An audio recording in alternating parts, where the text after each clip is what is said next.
जय जय राधे श्याम। कैसे हैं आप लोग? विश्वास से बहुत ही कुशल मंगल होंगे और उतने ही कुशल मंगल ढंग से आपका दिन भी चल रहा होगा। आपने अध्ययन के दौरान एक समस्या अवश्य देखी होगी, चाहे आप भागवत पढ़े हों, राम कथा पढ़े हों, सत्संग पढ़े हों, देवी भागवत हो, शिव पुराण हो, कोई भी कथा हो या कुछ और विषय हो। पढ़ने के दौरान आपको एक समस्या जरूर परेशान की होगी। उस समस्या का नाम है याद ही नहीं होता, भूल जाता है। गुरुजी क्या करें, बार बार पढ़ रहे हैं, श्लोक रट लिए, अभी लगा थोड़ी समय के लिए याद हो गया, लेकिन जैसे ही उसको सोचे कि अब रिकॉल करें, एक बार दोहराएं इसको फिर से, तो तुरंत लगता है हमने कब पढ़ा था, याद ही नहीं आता। खोजते खोजते हम थक जाते हैं, लेकिन याद आने का वो नाम नहीं लेता है। आपके साथ व्यासपीठ में भी ये समस्या होती होगी।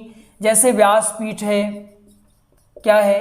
व्यासपीठ है, यहां बैठे हुए हैं वक्ता, ठीक है, ये बार बार नोट्स को देख रहे हैं, तो पहली समस्या तो होगी आत्मसम्मान पूरा एकदम नीचे चला जाएगा। कैसे आत्मसम्मान नीचे जाएगा? श्रोता सोचेंगे भाई साहब ये बार बार नोट्स को देखते हैं महाराज, श्लोक पढ़ना होता है तो नोट्स में निहारने लगते हैं, हमारी तरफ देख ही नहीं रहे। आई कांटेक्ट का तो कहीं नामो निशान नहीं है इनकी कथा में। आई कांटेक्ट मतलब क्या होता है? आप श्रोताओं की तरफ देख करके बोल रहे हैं, उनको लगना चाहिए कि जुड़े हुए हैं, जुड़ाव महसूस होना चाहिए। 3 घंटे की कथा होती है, इसमें श्रोताओं को बांधना एक टफ चैलेंज होता है। वो तभी हो सकता है जब आपको प्रसंग याद हो, आप बढ़िया से श्लोक बोल रहे हो और आई कांटेक्ट आपका अच्छे से मेंटेन हो। तो समस्या पहली आती है, आत्मसम्मान अपना चला जाता है और उसके साथ साथ आत्मविश्वास भी हमारा लॉस्ट होता है। कैसे होता है? जब हम बार बार देखते हैं, बार बार श्लोक देखने के लिए पन्ने पलटाने पड़ते हैं, तो लगता है काश हमें याद होता तो हम भी बढ़िया से धड़ाधड़ बोल लेते, एकदम बेफिक्र होकर के बोल लेते। तो आइए एक कहानी के माध्यम से हम समझेंगे कि याद करने का वैदिक तरीका क्या होता है। आइए स्टोरी के माध्यम से समझते हैं। 2 बच्चे हैं,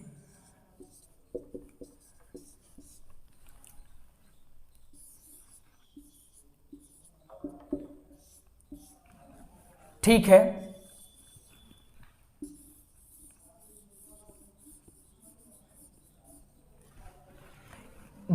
एक बच्चे का नाम अतुल है और एक बच्चे का नाम बिमलेश है। क्या है? बिमलेश। एक बच्चे का नाम अतुल, एक बच्चे का नाम बिमलेश, ठीक है ना। अतुल कैसे पढ़ाई करता है, बिमलेश कैसे पढ़ाई करता है, अब हम समझने का करते हैं प्रयास। डिवाइड कर लेते हैं। जो अतुल है तो इसको होमवर्क जो मिलता है, जैसे होमवर्क जो मिला तो आते ही रट्टा मारने की कोशिश करने लगता है। क्या करता है? रट्टा मारने की कोशिश करने लगता है और परिणाम स्वरूप होता क्या है कि जब अगले दिन एक क्लास में पहुंचता है तो इसको सब भूल जाता है। ये सोचता है हमने तो पूरी रात रट्टा मारी, फिर भी हमें याद क्यों नहीं हुआ। और अगर याद भी हो जाता है तो मिक्स वेज बन जाता है, पूरा सब कुछ मिक्स हो जाता है। जैसे भरता होता है तो इसकी पढ़ाई भरता बन जाती है, ठीक है। अब जो बिमलेश है ये कैसे पढ़ता है ये समझते हैं। पहला ये करता है कि जो इसको विद्यालय में, कॉलेज में, गुरुकुल में, ऑनलाइन क्लास में, यूट्यूब में जो भी इसने पढ़ा, बुक से कहीं भी पढ़ा, तो सबसे पहले उसको आकर एक बार नॉर्मली पढ़ता है। क्या करता है? पढ़ता है। कैसे पढ़ता है? जैसे इसका ये नोटबुक है, ठीक है ना, इसकी नोटबुक है ना, कहाँ गया भाई, ये नोटबुक है इसकी, ठीक है। ये आया, इसने पूरा लिखा था तो नॉर्मली इसको इसने पढ़ लिया, ठीक है ना। पहला काम तो ये करता है कि पढ़ लेता है और इसके साथ दूसरा ये करता है कि इसको दोबारा लिख लेता है। क्या करता है? दोबारा लिखता है। आप चाहें तो अतुल और बिमलेश दोनों से सीख सकते हैं, वो आपकी इच्छा है। लास्ट में हम भी बता देंगे किससे सीखना चाहिए, हालांकि आप समझ ही जाएंगे किससे सीखना बेहतर होगा। शायद समझ गए होंगे। देखिए, मान लीजिए अब ये दोनों को ये पढ़ाया गया, दोनों ने लिखा, लेकिन अतुल जो है आते ही उसको रट्टा मारने की कोशिश करने लगा। लेकिन जो बिमलेश है, तो बिमलेश आकर रट्टा नहीं मारा है। वो क्या किया है, वो आकर के पहले जो ये लिखा था इसको पढ़ा है, उसके बाद पढ़ने के बाद वो अपनी डायरी लिया है और अपनी डायरी में वो फिर से उसको लिख लिया है। पहले पढ़ा है, उसके बाद लिख लिया है। इसके बाद ये बिमलेश उसको क्या किया है, उसके जो कठिन शब्द थे, क्या थे, कठिन शब्द, उसके जो कठिन शब्द थे, कठिन शब्द को इसने क्या किया, लिख लिया। लिखना, कठिन शब्द को इसने, किसने, बिमलेश ने कठिन शब्द को लिख लिया। जैसे मान लीजिए एक प्रसंग आता है आपके बीच,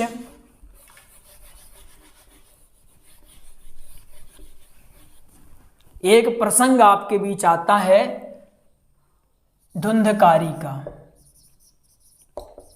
ठीक है ना, धुंधकारी का एक प्रसंग आता है। धुंधकारी कहाँ का रहने वाला था, ठीक है ना, पिता का नाम क्या था, माता का क्या नाम था, इसको मोक्ष कैसे मिला, ठीक है ना। ये जो इसके कठिन शब्द हैं इसको इसने लिख लिया।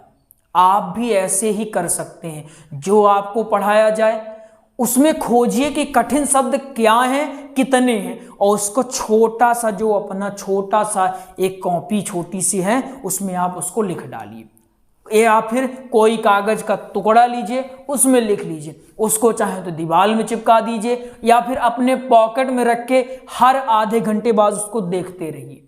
अभी और बाकी कुछ भी नहीं करना, कठिन शब्दों को आप रट लीजिए कि भाई ये कठिन शब्द हैं, जैसे कहाँ का, माता पिता। आपको याद होगा, आपने ब्राह्मी में या कॉलेज में एक जरूर किया होगा। क्या किया होगा, हमने किया है, बहुत किया भाई साहब। और ये जो बिमलेश वाला काम बता रहे हैं, हमने भी ये अपनाया था जब हम ब्राह्मी में थे, अपनाए थे और अपने स्कूल के टॉपर बने थे, ठीक है।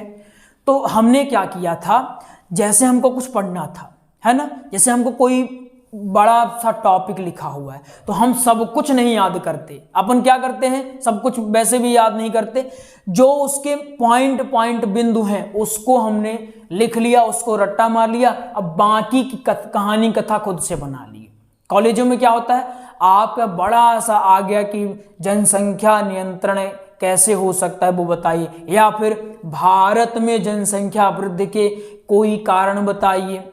तो आप पूरी कहानी थोड़ी पढ़ते हैं, बस कुछ कुछ लिख लेते हैं। परिवार नियोजन होना चाहिए, इसमें सरकार को प्रयास करना चाहिए, जागरूकता बढ़ानी चाहिए, है ना, शिक्षा बढ़ानी चाहिए और परिवार नियोजन की चीज़ें सिखानी चाहिए, ये सब मनोरंजन के साधन को बढ़ावा देना चाहिए, ये चीज़ें बढ़ानी चाहिए। 2 बच्चे अच्छे, ये सरकार पहल भी कर रही है। तो हम कुछ कुछ कीवर्ड रट लेते हैं और पूरी कहानी उसी के आधार पर लिख आते हैं। ऐसे ही आप कथा में भी कर सकते हैं। कथा को कुछ अलग विषय मत मानिए, जब तक अलग मानेंगे तो वो अलग ही जब भागता रहेगा, वो अलग नहीं मानना है। तो क्या करता था बिमलेश, बिमलेश कठिन शब्दों को लिख लेता था। चतुराई इसको देखिए, बिमलेश बड़ा चतुर व्यक्ति था।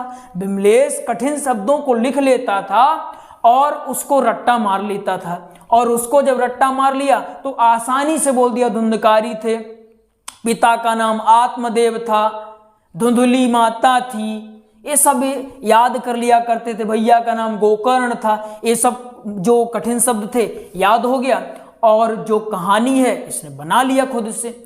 और ऐसे करके इसको सारी चीज़ें याद भी होती थी और ज़्यादा इसको मेहनत भी नहीं करनी पड़ती थी। और जब ये क्लास में जाता था, ये जब बोलता था, तालियां बजती थी। गुरुजी बड़ी तारीफ किया करते थे, कैसे याद करते हो, कैसे याद करते हो। तो ये बड़ा झूठ बोलता था। क्या बोलता था कि सब बच्चों से बोलता था, जब जैसे इसके सहपाठी पूछते कैसे याद करते हो भाई साहब, तो बोलता कि हम 4 बजे उठते हैं और हम नीम के पेड़ के नीचे जाते हैं और उल्टा लटक आते हैं, फिर हम रट्टा मारते हैं। झूठ बोलता था, सोचता था कि हमारी ट्रिक कहीं से पता ना लग जाए। लेकिन इसकी ट्रिक आपके गुरुजी ढूंढ कर लाए हैं। ऐसा कर सकते हैं, ज़्यादा बवाल में नहीं फंसना है कि 4 बजे उठोगे तो ही काम होगा।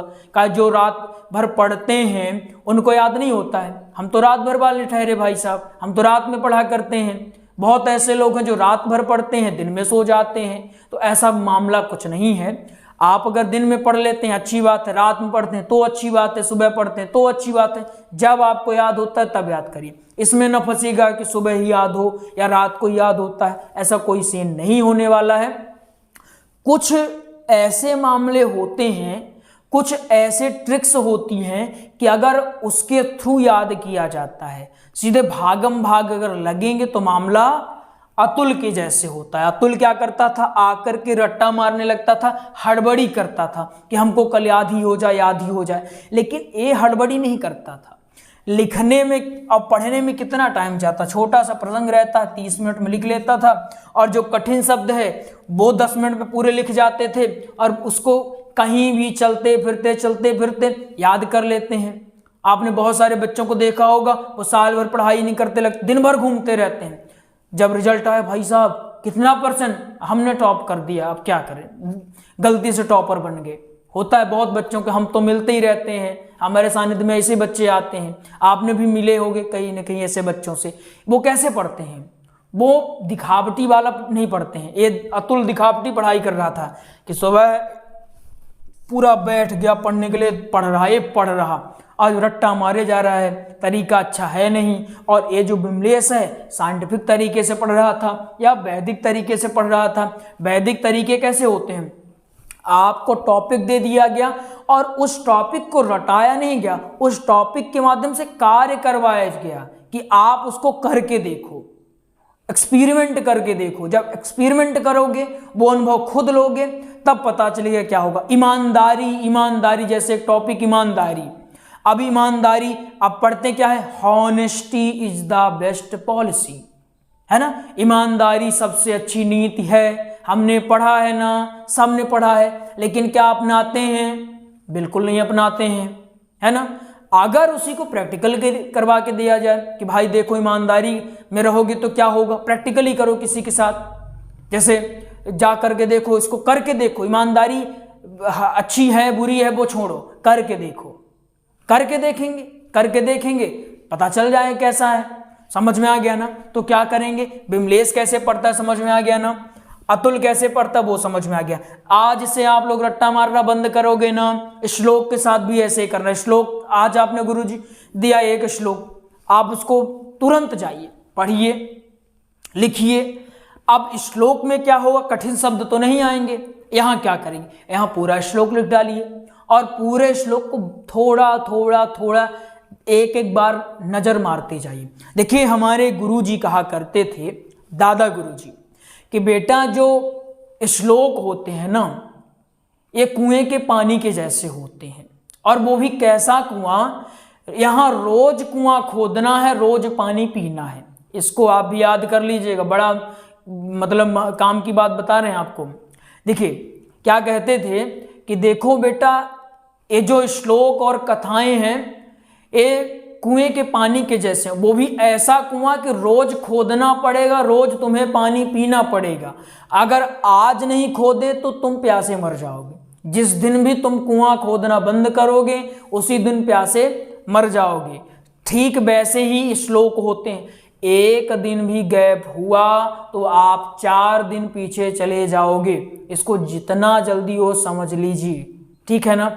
एक दिन गैप हुआ, आपकी पढ़ाई छूटी, आप 4 दिन पीछे हो गए। जो बच्चे कंटिन्यू मेहनत कर रहे हैं वो तो आगे ही जा रहे हैं और आप पीछे जा रहे हैं। इस श्लोकों के साथ मामला बड़ा खराब है।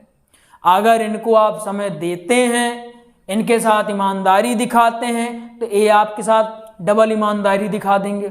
और अगर आप इनके साथ धोखाधड़ी करते हैं, समय नहीं देते, इग्नोर करते हैं बार बार, ये आपको ऐसा इग्नोर करेंगे जिंदगी में याद नहीं होगा और बैठेंगे व्यासपीठ पर तो कर्ण जैसा होगा कि जब युद्ध आ गया तो सब विद्या भूल गई।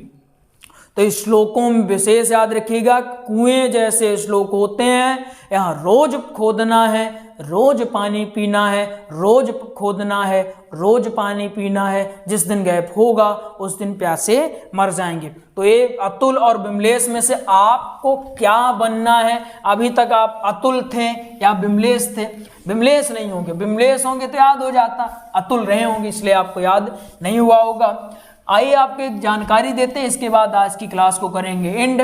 और 1 तारीख से रामकथा की क्लास स्टार्ट करने वाले हैं, उसकी जानकारी आपको एक वीडियो में आकर बता देंगे, तो तैयार रहेगा राम कथा के लिए भी।